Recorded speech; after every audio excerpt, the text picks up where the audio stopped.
Mag-fried tayo.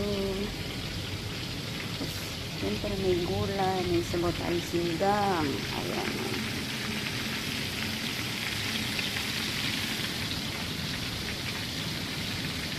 Siyempre, hindi mawawala ang ating kanin.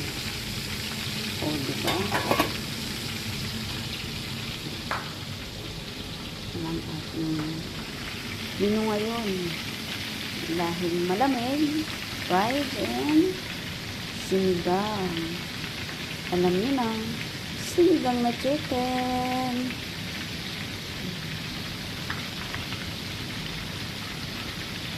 Walang iba.